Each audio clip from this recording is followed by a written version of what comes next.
Yep, that's what time it is.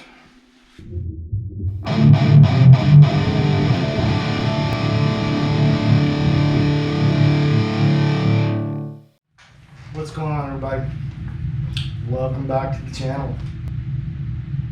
There was originally supposed to be some more great bike footage that I was going to do this weekend because it did finally warm up and the snow did finally melt. And I went out and I had to ride. It'd been like a week since I've been able to ride. And I found some really great roads to go check out.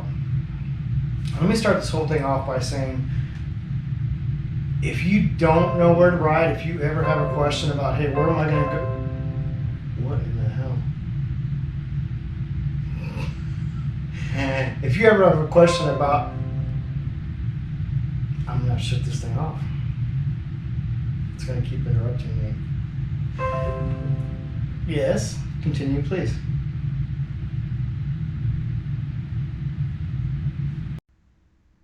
A few moments later. Alright, yeah, keep going.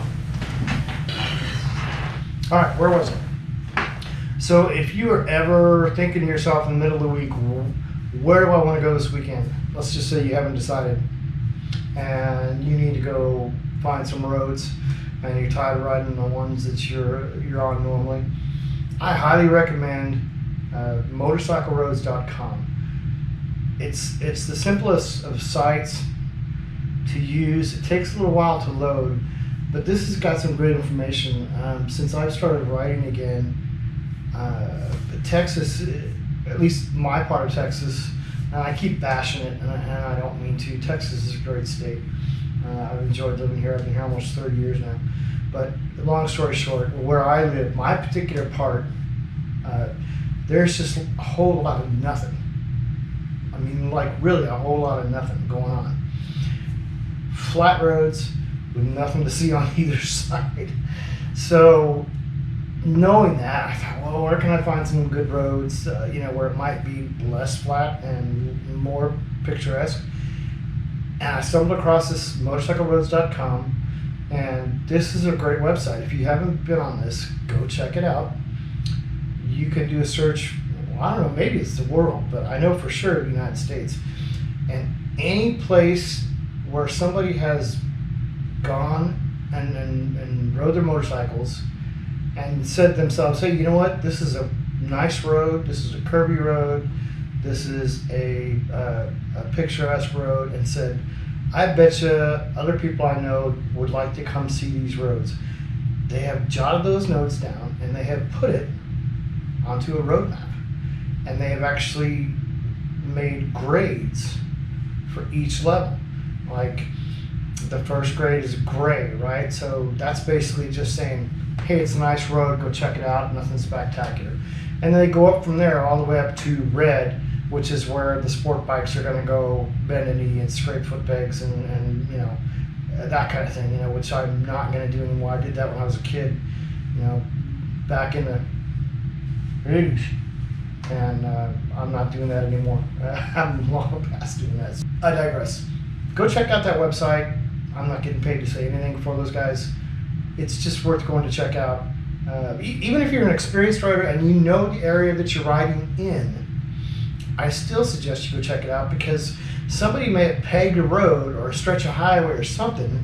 Maybe you just never thought about traveling before, and you might just be surprised at what's out there. Because let me tell you, I am. Within an hour ride of here, I have found, I can't tell you how many roads I found that were just really, really fun to ride and picturesque. I've taken you on a couple of rides to one of them already. And this one that I found this week, I wound up in Nowhere, Texas. If you're from Whitehall, Texas, I apologize, I'm not this new town. It was really cute and I loved riding up there.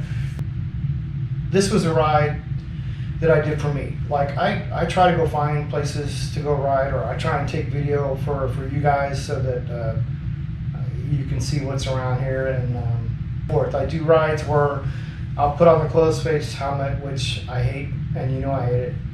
but I put on the closed space helmet because I can mount the GoPro on there and I can get some video for you guys. And other days, I don't even take the camera with me. I put on my brain bucket and I go. And this Sunday was one of the brain bucket days. I'm out of here. I'm not taking the camera. I'm just going to go ride for me. And that's what I did. But in doing so, I found some more great roads going up north from here. And just like I did with Stephen F. Austin, next weekend, if I don't have any activities going on or I don't have another ride going on, I think I'm going to head back up that direction, and this time I'm going to film it because it was some good hills and some good, nice switchbacks and whatnot. Just good cruising stuff, and there was a lot of bikers out. It was great. Everybody was out having a good time. Amazon delivered. UPS delivered. Amazon delivered again. So we're going to do an unboxing. Let's get to it. So I know what some of these boxes are. Other boxes I do not know, but we're going to check them out because most of this is bike related. Some of it might be YouTube related. So some of you guys, I know some of the people that watch this channel have channels of their own. So if I come across a box that might be interesting for the other YouTubers, so be it. So let's check out some of this stuff here. The first one is obviously going to be a helmet because you see big DOT on there, dot helmet. Long story short, I have the worst case of mushroom head on the planet when it comes to helmets. Anytime I put one of those stupid helmets on, it looks like my head's this big. I'm not going to say what my head looks like. No, I'm not going to say it. But it looks bad, and I don't like the way it looks. So, and I know that the brain buckets are typically not enough padding, or they're not DOT approved, or they just wouldn't provide any protection at all. So I did some searching a couple of weeks ago, and I found this helmet. Not the best packing on the planet, but it's DOT approved, so we're going to check this out and see. Alright, here we go. Alright, so worst packing job on the planet. The guys took the box straight from the warehouse and just slapped their sticker on it. I understand that's the more supportable way to do it, but that's not the good customer way to do it. It comes with a little cheap helmets, get used and abused. So let's see here. Alright. When all else fails, read the instructions. Alright, so anyway, long story short, long story long, whatever you want to call it. This is a cheapo brain bucket. It looks like it's very cheaply made.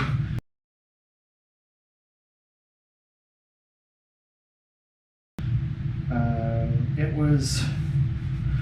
was under $100, and some of the other brain buckets that I saw range anywhere from $100 to, I don't know, roughly 200, give or take. I can't even find a name brand of this thing, so I'll find a name brand, and it says WCL. It's a cheap one. It's from China. I'm not going to lie, this is not American made. But I wanted to give one of these things a test just to see what it looked like, see how it felt, see if it gave any, protection whatsoever. It's got the quick release on here. There was enough selling points about this to where I thought, it might be worth just checking out. And so I'll put the link or description at least to this in there, and I'll give it a test, and we'll see how it fits, how it feels, and maybe I'll run it through its paces. I don't know, maybe I'll take a sledgehammer to it, see what happens. Again, it wasn't as an expensive one, but if I like the style better than some of the other helmets I've got 6. But I don't have any of these real thin padded jobbies, just simply because I could never find a DOT approved one before. They were all just, you're going to die if you wear them. So anyway, we're going to give that a shot and see what happens with it.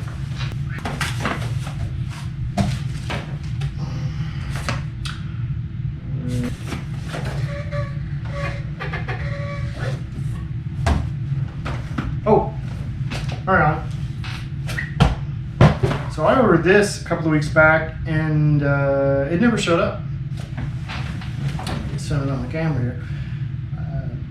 I know that coming up here when the weather gets really hot, I'm not going to be riding as much, just simply because I can't take the heat like most people can. And I know most people north of here buy these things for the exact opposite. When it gets cold and they're not riding as much, they put these trickle chargers on their batteries. So that's what this is. So again, I'm about a month from now, it's going to go off and on too hot for me to ride. So instead of riding every single day, which is what I'm doing now, and I'm not joking when I say every single day I'm out riding my motorcycle. For the days and maybe a week here and there where I don't ride because it's too hot or whatever the case may be, I'm also thinking about going on vacation. Needed to get a trickle charger, so I don't go out one day and try and start my bike and it will not start. So we'll give this a shot, and I'll tell you how this one works. I've seen a lot of people buy this particular model and nobody's complained. There was no bad reviews that I could see on Amazon. When I got this, was it Amazon or was it JP Cycles? I think it was Amazon. Most of the stuff I get on Amazon. Curse you, Amazon. And then the other stuff I got in JP Cycles. Curse you, JP Cycles. So curse both of you for selling crap that I'm going to buy all day long, twice on Sunday. All right. Next step.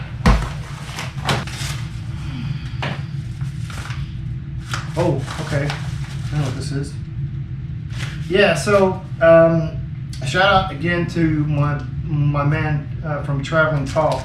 He did a video a while back, and I've talked about him a couple of times. But he's done a video about just some inexpensive dress-up things that you can put on your motorcycle. Because sometimes we don't have the money to do the $500,000 upgrades to our bikes that we want to do. And in between those times, we see nice little cosmetic things that we'd like to upgrade our bikes and make them, customize them to make them look like the way we want to make them look like. This is one of those things. This was like a $20 thing on Amazon. All this is a replacement for the heel and toe shifter on your motorcycle. And in my particular case, the Street Glide S, that has the heel shifter on it, which I'm going to be taking off. But anyway, these were just some stylized, solid stainless steel replacements to what basically look like cheese ball. I mean, like cheap.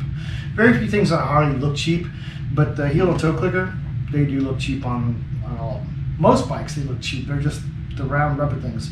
So I thought these looked pretty good. Again, I don't even know if these had a name brand associated to them, but I'll put a link to find these on Amazon. And of course, I'll do a video about these things as I get them on the bike and say, hey, look, this is an update from the unboxing video. But yeah, this is just kind of a stylized thing for the heel and toe clicker. I'll put a picture right now in the video so you know what I'm talking about.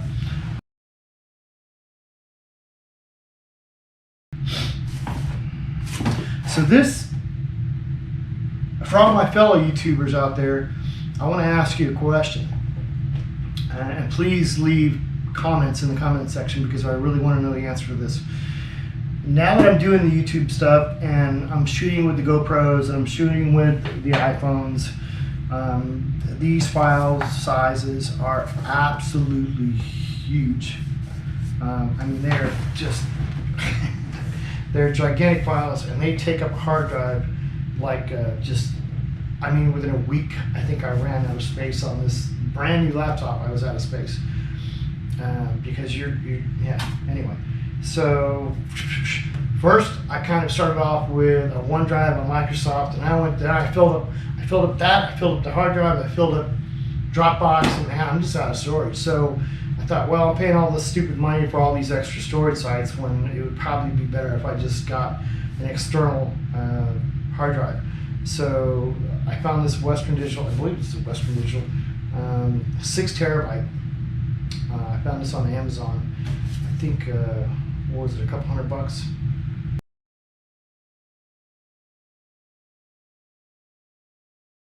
Jeez Louise, I don't remember the price.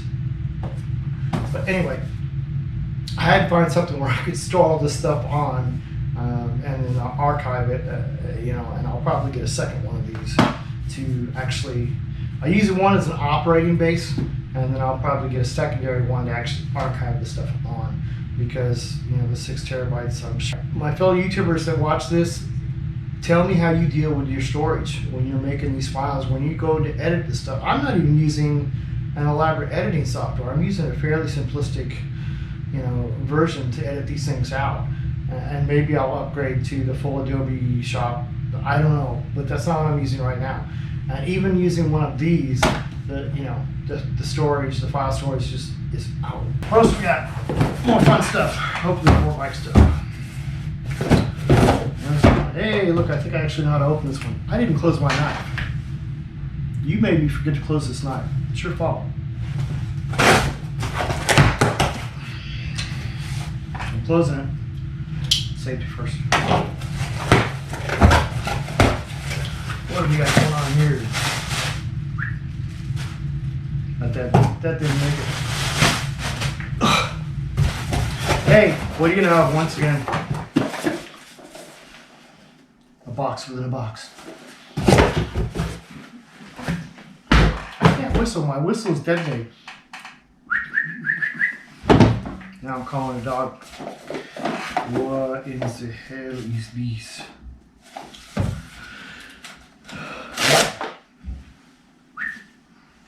My whistle's dry.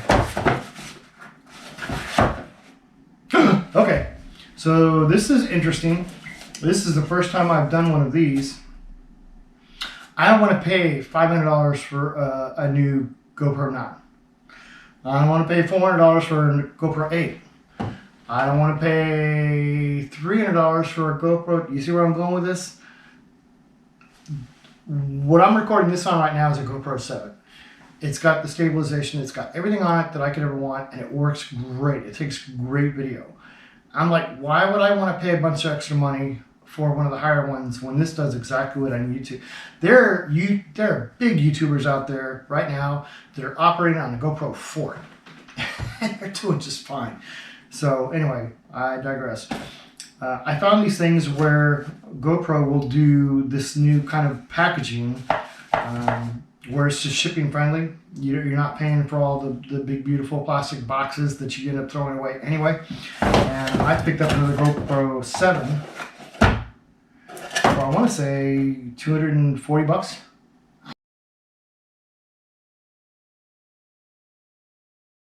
I think that's a pretty damn good price. So I've been needing a second GoPro because I've been wanting to do other shots while I'm out riding. I want to do some of the shots where it's looking over my shoulder or it's out to the side of me. I want to be able to get some different shots other than just me staring at the road. So now I have that. I'll be able to charge this thing up and use my other mount that I showed you guys on one of the very first videos I ever did. We're going to put that back on the bike, and since this has stabilization, unlike this POS, which does not have stabilization, so this thing in the garbage, this will work. If I mount it down below or if I put it on my handlebars, it'll work just great. So this is good news. And I like the packaging. That's pretty cool. So yeah, another GoPro. Yay. Oh, I know what these are. Yes, there's probably an easier way to open this. I just like using knives. Masks. My whistle still doesn't work. So I've got a good deal on Amazon. I don't know if these are going to last the first washing. I honestly don't know. But there was a pack of 4. Just some cool designs on them. Skulls, stuff, rock and roll stuff, more skulls, stuff. But these are just masks that you can wear while you're riding. And when you get off your bike, you don't have to go search through your bags to find more. You just have one on. That's the reason I bought these. Every time I pull into a gas station or I pull up to the side of the road and I got to go in the store, go get something to eat, I got to go fish through my bag to side bags and find my damn masks to walk into the store so that I'm COVID friendly. Well, these things Well, they're just gonna have to accept them as my face mask because otherwise they can kiss mine. So anyway, this was a really good deal. I think there was 4 of them, I think, for $20.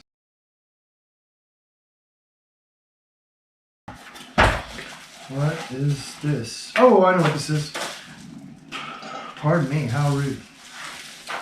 So this is a set of Torx. I'm not a mechanic. I do not claim to be one in any way, shape, or form. But there are certain things that I want to be able to do on a motorcycle that I don't want to have to pay a shop to do anymore. And so necessity is the mother of invention, as it were. And one thing I've noticed, the first set of tools that you're going to need when you're working on a bike, torque. So I've got just a little cheesy set of Torx that will fit on the end of a ratchet. Hopefully this has the T27, which is one of the main sizes. When you're trying to get into the fairings and other stuff that's just general cranking and wrenching on the bike, these are the sizes that you need. So got a set of those. I don't even know if these are American made.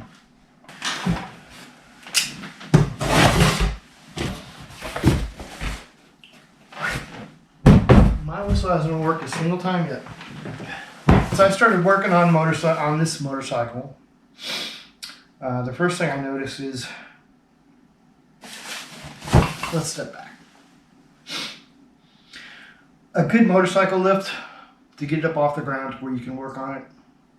Well, I'm not even going to say that. A cheap lift, full lift, like ride the motorcycle up on it and then put it up in the air. A cheap one, like a Harbor Freight, is $500. Okay, if I'm going to spend $500 on my bike, it's going to be on the bike. You know what I mean? It's going to go on the bike. It's not going to go on something that I only use once every 2 or 3 months. I don't know. It's not that I'm against spending money on it. It's just there's other stuff I'd like to have on the bike that's going down the road. Since I do not have a motorcycle lift yet, and I want to kind of start wrenching on my bike, the first thing I noticed that, hey, everything is at bike level. That means that my happy ass is bending over or kneeling down trying to get to the parts and pieces of the motorcycle. Every guy out there is moaning and groaning, going, yeah, dumbass, we know that. We've wrenched on our motorcycles. I have too, but it's been a long time, and now I'm an old man. This is one of the more affordable, yet quality wheel seats, mechanic stools, right? That you can get out there without, dropping $100, $150. And my mechanic is the name brand. If you look on YouTube, you do a quick look up, it's the green one. But basically what it is it's just a stool that's on casters, and it's got a base underneath where you can put your tools and roll around the garage and be at bike level, right? So you can wrench on your stuff. And I'll put a picture in the video right now.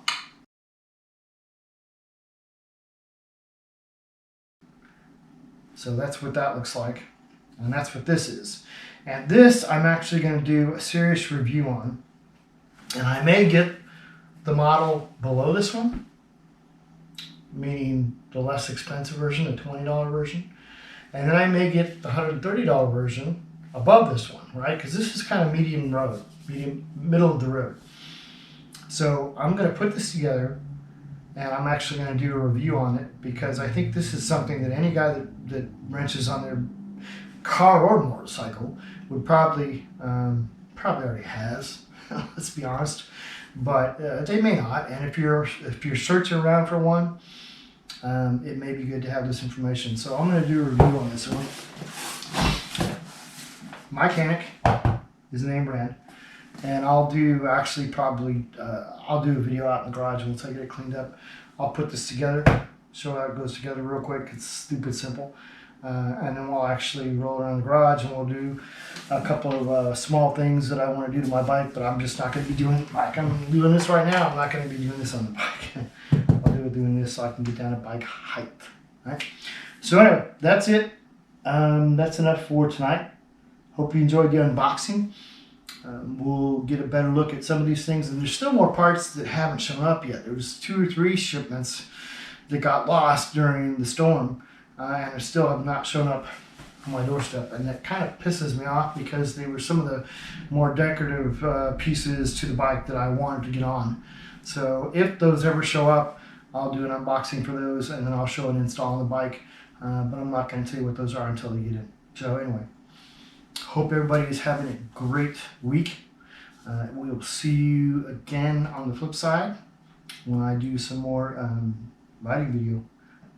All right, keep the shiny side up. Peace.